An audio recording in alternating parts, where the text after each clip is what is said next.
Mbega iyo haje urunganwe kanaka ko haba mu bantu batandukanye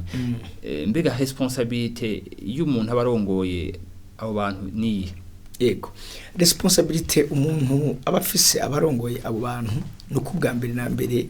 ategura ugo runganwe kubijana ukungenera ubwiza kugendera mu murongo mwiza w'Imana kuko ikibazo dukunze kugira Bertrand nuko abantu benshi ntibategura urunganwe ruba rugiye kuza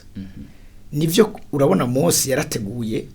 urunganwe rwarugiye kuzofata relève ariko rwa Yosuwa mugabo ugiye kuraba Yosuwa ntaho yigeze ategura cyo gituma inyuma ya Yosuwa amaze gupfa haba yakajagari ugiye kuraba Samuel yarateguwe na Eli we yaje hari umuhereza yararitwa Eli nawe yamubwiye ati rijyajwe uri kurumva kuri we yarafise experience ni wasura kubyumvuze kuvuga gutya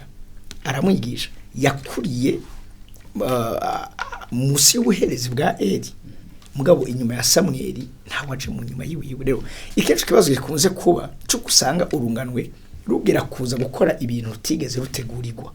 naco gituma usanga nagurukuragira ama erreur abagwitangiye imbere nabo bakoze none urunganwe rwa kera nihe attitude gogira kurunganwe rushasha ego attitude gogira ubwa mbere na mbere nukuba akarorero nukuba ibishinga ntahe bizima kiya Paul avuga ivyete bisomeka aho umuntu wese abitegereje ababona ko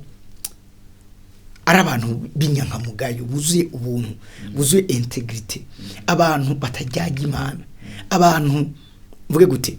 ivyo bavuga bihwanye n'ivyo bakora rero urunganwe rw'ubu rabwiza kubaha cyane bagera bugaca bugufi bakarundira umugisha kugira ngo habe kubisikanya neza kuko bagiye bataduhezagiye haco tuzoba tubura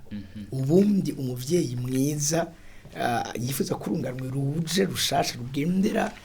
novuga mu bikorwa bikomeye vyize nuko rugendana umugisha